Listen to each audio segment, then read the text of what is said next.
स्वागत है दोस्तों आपका आज की बेहद बड़ी और ताजा खबरों में। आज की मुख्य खबरों और हेडलाइंस न्यूज के तहत केंद्र सरकार ने इन राज्यों को दिया 6000 करोड़ से ज्यादा रुपए, जानिए किन कामों में होगा उपयोग।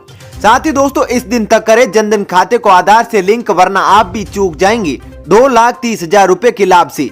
वहीं दोस्तों इंसानी शरीर में अब आसानी से नहीं घुस सकेगा कोरोना वायरस, वैज्ञानिकों के हाथ लगी बड़ी उपलब्धि। साथ ही दोस्तों अब इस राज्य में डिजिटल तरीके से मनाई जाएगी दिवाली, जानिए सरकार ने क्या कर दिया है ऐलान, तो इस खबर के बारे में भी आपको बताएंगे।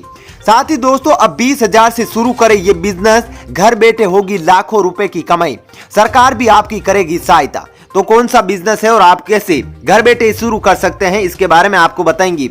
वही दोस्तों बिहार चुनाव को लेकर एनडीए को पूर्ण बहुमत, आरजेडी उभरी सबसे बड़ी पार्टी, अच्छी शुरुआत के बाद भी बहुमत से दूर रह गया महागठबंधन। तो इस अपडेट के बारे में बताएंगे कि किस पार्टी ने कितनी सीटें जीती है और बिहार में अब कब सरकार बनेगी। साथ ही दोस्तों निजी स्कूल संचालकों की ओर से और सोने के भाव को लेकर भी ताजा खबरें आ रही है, जिसके बारे में आपको विस्तार से बताएंगे। तो दोस्तों आज इन सब खबरों के बारे में आपको बताएंगे। इसके अलावा भी कई अन्य बड़ी खबरें हैं जिसके बारे में इस वीडियो में जानेंगे, तो दोस्तों वीडियो को अंत तक जरूर देखिएगा। साथ ही दोस्तों वीडियो के बारे में आपकी जो भी राय हो कमेंट करके जरूर बताइएगा। और दोस्तों कमेंट करके जरूर बताइएगा कि बिहार में क्या बीजेपी और नीतीश कुमार की सरकार बनना सही है या गलत, या फिर लालू प्रसाद यादव के बेटे तेजस्वी यादव की सरकार बननी चाहिए थी। आपका इसकी पक्ष में क्या राय है, कमेंट बॉक्स में जरूर बताइएगा। चलिए दोस्तों बिना देरी किए फटाफट से जानते हैं आज की सभी बड़ी खबरों को। पहली खबर, केंद्र सरकार ने इन राज्यों को दिया 6000 करोड़ से ज्यादा रुपए, जानिए किन कामों में होगा उपयोग। जी हां दोस्तों, केंद्र सरकार ने राजस्व घाटा अनुदान के बाद मासिक किस्त के तौर पर 14 राज्यों को 6195 करोड़ रुपए जारी कर दिए हैं। वित्त मंत्री निर्मला सीतारमण के कार्यालय ने मंगलवार को ट्वीट कर बताया कि केंद्र ने 15वें वित्त आयोग की अंतरिम सिफारिशों के आधार पर राज्यों के राजस्व घाटे को पूरा करने के लिए 8वीं मासिक किस्त के तौर पर 14 राज्यों को 6195.08 करोड़ रुपए जारी कर दिए हैं।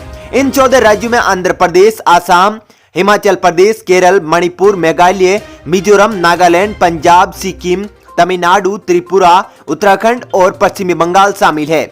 इससे पहले चालू वित्त वर्ष में अप्रैल से अक्टूबर तक के समय के लिए भी सरकार ने इतनी ही रकम जारी की थी। चलिए दोस्तों अब जानते हैं अगली खबर। दुनिया भर में कोरोना का कहर जारी, जानिए आज के क्या है ताजा हालात। जी हां दोस्तों, कोरोना वायरस का कहर थमने का नाम नहीं ले रहा। हालांकि दुनिया भर में कई देशों में कोरोना वैक्सीन को लेकर आ रहे सकारात्मक परिणाम चिंता को थोड़ा कम जरूर कर रहे हैं। दुनिया भर में जहां 5,18,02,767 लोग कोरोना से संक्रमित हो चुके हैं, वहीं अमेरिका में संक्रमितों की तादाद बढ़कर 1,05,00,000 से ज्यादा हो गई है। वहीं पूरी दुनिया में अब तक 12,79,159 लोगों की जान जा चुकी है। हालांकि 3,63,90,000 से ज्यादा लोग इलाज के बाद ठीक हो चुके हैं। साथ ही पूरे विश्व में अभी तक 1,41,32,700 से ज्यादा लोग कोरोना का दंश झेल रहे हैं। बीते 24 घंटों के दौरान दुनिया भर में 5,48,000 से ज्यादा नए मामले सामने आए और 9700 लोगों की मौत हो चुकी है। चलिए दोस्तों अब जानते हैं अगली खबर। जनधन खाते को आधार से करें लिंक, वरना नहीं मिलेगा 2,30,000 रुपए का फायदा। जी हां दोस्तों, वित्त मंत्री निर्मला सीतारमण ने बैंकों से यह सुनिश्चित करने के लिए कहा है कि 31 मार्च 2021 तक सभी खाते ग्राहकों के आधार नंबर से लिंक कर लिए जाए। उन्होंने कहा कि 31 मार्च 2021 तक हर खाते में जहां पैन जरूरी और उपयुक्त हो वहां पैन होना चाहिए और आधार हर अकाउंट के लिए है। अगर आपने भी प्रधानमंत्री जनधन योजना के तहत जनधन खाता खुलवाए हैं तो आप अपने बैंक खाते को आधार से लिंक करा ले, नहीं तो 2,30,000 रुपए का फायदा आप नहीं ले पाएंगे।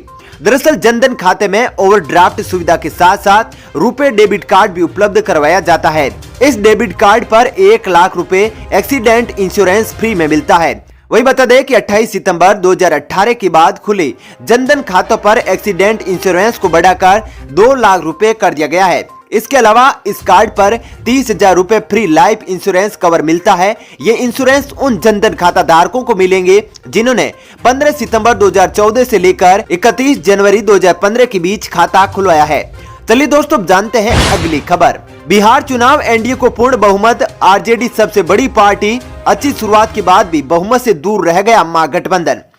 जी हां दोस्तों, बिहार विधानसभा चुनाव के नतीजे आ चुके हैं और 243 विधानसभा सीटों वाले इस राज्य में एक बार फिर एनडीए की सरकार बनाने का जनादेश मिला है।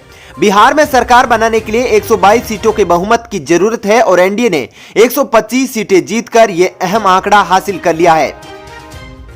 एनडीए को कांटे की टक्कर देने वाला महागठबंधन बहुमत के आंकड़े से थोड़ा पीछे रह गया। महागठबंधन को 110 सीटें हासिल हुई है। वही सांसद असदुद्दीन ओवैसी की पार्टी ऑल इंडिया मजलिस से इत्तेहादुल मुस्लिमीन ने अच्छा प्रदर्शन करते हुए 5 सीटों पर जीत दर्ज की है। साथ ही बहुजन समाज पार्टी ने 1 सीट पर जीत दर्ज की है। वहीं महागठबंधन की अगुवाई करने वाली पार्टी राष्ट्रीय जनता 75 सीटों के साथ सबसे बड़ी पार्टी बनकर उभरी है। भारतीय जनता पार्टी ने भी अपनी सीटों में इजाफा किया है और वो 74 सीटों के साथ दूसरे नंबर पर है। चलिए दोस्तों जानते हैं अगली खबर। फीस के मुद्दे ने पकड़ा तूल। राजस्थान में निजी स्कूल संचालकों ने शुरू किया अनिश्चितकालीन धरना। जी हां दोस्तों, राजस्थान में फीस की मांग को लेकर निजी स्कूल आंदोलन की राह पर है। आंदोलन के तहत 5 नवंबर से जहां ऑनलाइन स्टडी बंद कर रखा है, तो वहीं मंगलवार से forum of private school of Rajasthan की ओर से राजधानी जयपुर में शहीद स्मारक पर अनिश्चितकालीन धरना शुरू कर दिया गया है। सुबह बड़ी संख्या में धरना स्थल पर निजी स्कूल संचालक पहुंचे, लेकिन पुलिस के समझाने के बाद धरना स्थल पर सिर्फ 10 निजी स्कूल संचालकों ने रुकने का निर्णय लिया। चलिए दोस्तों जानते हैं अगली खबर। यूपी में 13 जिलों में योगी सरकार ने डिजिटल तरीके से दिवाली मनाने के दिए निर्देश। अब ये रहेगी योजना। जी हां दोस्तों, उत्तर प्रदेश सरकार ने राजधानी लखनऊ समेत 13 जिलों में वायु गुणवत्ता सूचकांक यानी AQI खराब होने के कारण दीपावली मनाने के लिए डिजिटल या लेजर आदि नई तकनीकों का उपयोग करने के निर्देश दिए हैं। मंगलवार को एक सरकारी बयान के मुताबिक प्रदेश के जिन जनपदों के AQI का जिक्र किया गया है, उनमें क्रमशः मुजफ्फरनगर खराब है, आगरा, वाराणसी, मेरठ व हापुड़ में बहुत खराब और गाजियाबाद, कानपुर, लखनऊ, मुरादाबाद, नोएडा ग्रेटर नोएडा, बागपत और बुलंदशहर में गंभीर के नाम शामिल है। राष्ट्रीय हरित अधिकरण NGT के आदेश का पालन करते हुए इन जनपदों में दीपावली मनाने के लिए डिजिटल या लेजर आदि नई तकनीकों का प्रयोग करने के निर्देश दिए गए हैं। चलिए दोस्तों जानते हैं अगली खबर। इंसानी शरीर में अब आसानी से नहीं घुस सकेगा कोरोना वायरस, वैज्ञानिकों के हाथ लगी बड़ी उपलब्धि। जी हाँ दोस्तों, अमेरिका के वैज्ञानिकों ने कुछ ऐसे रासायनिक यौगिकों का पता लगाया है जो कोरोना वायरस को मानवीय कोशिकाओं में प्रवेश करने और अपने जैसे अन्य वायरस पैदा करने के लिए आवश्यक 2 प्रोटीन को बाधित करने में सक्षम है। इस यौगिक की मदद से कोविड-19 का प्रभावी टीका बनाने में मदद मिल सकती है। वहीं कोविड-19 के लिए जिम्मेदार SARS-CoV-2 वायरस कई चरणों में शरीर पर हमला करता है। ये पहले फेफड़ों में प्रवेश करता है और मानवीय शरीर में कोशिका तंत्र पर कब्जा करके अपने जैसे कई वायरस पैदा कर देता है। ये दोनों शुरुआती चरण संक्रमण के लिहाज से अहम है। चलिए दोस्तों जानते हैं अगली खबर। फाइजर वैक्सीन की खबर के बाद सोने के दाम में हुई 1000 रुपए की गिरावट। जानिए आज की क्या है ताजा भाव। जी हां दोस्तों, फाइजर द्वारा कोविड-19 वैक्सीन के बारे में जानकारी देने के कुछ ही मिनट बाद सोने के दाम में अचानक 1000 रुपए प्रति 10 ग्राम की गिरावट दर्ज की गई। दरअसल मल्टी कमोडिटी एक्सचेंज पर सोने के दाम में 2% यानी 1000 रुपए से ज्यादा की गिरावट आई है। इसके बाद सोने का भाव 51,165 रुपए प्रति 10 ग्राम के करीब कारोबार करता नजर आया। चांदी के भाव में भी 3.5% 2205 रुपए प्रति किलोग्राम से ज्यादा की गिरावट आई है। चांदी फिलहाल 63,120 रुपए के करीब है। वहीं आज के सत्र में सोना 50,677 रुपए से लेकर 52,520 रुपए के बीच ट्रेंड कर रहा है। चलिए दोस्तों अब जानते हैं अगली खबर। सिर्फ 20,000 में शुरू करे ये बिजनेस, घर बैठे होगी लाखों रुपए की कमाई, सरकार भी देगी आधे पैसे। जी हां दोस्तों, बोनसाई प्लांट एक ऐसा पौधा जिसको आजकल लोगों का गुड लक माना जाता है, लेकिन क्या आपको पता है कि आप इस पौधे के जरिए अच्छी कमाई कर सकते हैं। आज हम आपको बताएंगे कि आप कैसे इस पौधे की खेती कर सकते हैं और इसके लिए आपको कितने रुपए खर्च करने होंगे। आपको बता दें, आजकल सजावट और गुड लक के अलावा ज्योतिष शास्त्र, वास्तु शास्त्र के लिए भी इस पौधे का इस्तेमाल किया जा सकता है। केंद्र सरकार भी इस खेती के लिए आर्थिक सहायता देती है। बता दें, आप इस बिजनेस को 20,000 रुपए में भी शुरू कर सकते हैं। फिलहाल शुरुआत में आप इसे आसानी से जरूरत के हिसाब से छोटे व बड़े लेवल पर शुरू कर सकते हैं।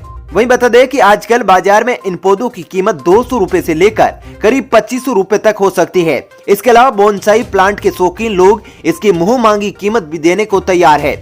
इस बिजनेस को शुरू करने के लिए आपको साफ पानी, रेतीली मिट्टी या रेत, गमले व कांच के पोट, जमीन या छत, 100 से 150 वर्ग फुट, साफ कंकड़ या कांच की गोलियां, पतला तार, पौध पर पानी छिड़कने के लिए स्प्रे बोतल, शेड बनाने के लिए जाली। बता दे, अगर आप ये बिजनेस छोटे पैमाने पर शुरू करेंगे तो करीब 5,000 रुपए का निवेश होगा। वही थोड़ा स्केल बढ़ाएंगे तो 20,000 रुपए का खर्च आएगा।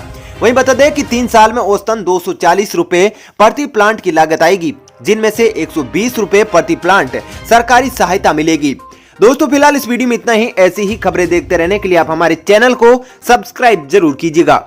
साथ ही दोस्तों वीडियो के बारे में आपकी जो भी राय हो कमेंट करके जरूर बताएगा। और दोस्तों यदि आप भी हमारी मेहनत को सपोर्ट करना चाहते हैं तो इस वीडियो को लाइक और शेयर जरूर कीजिएगा। धन्यवाद।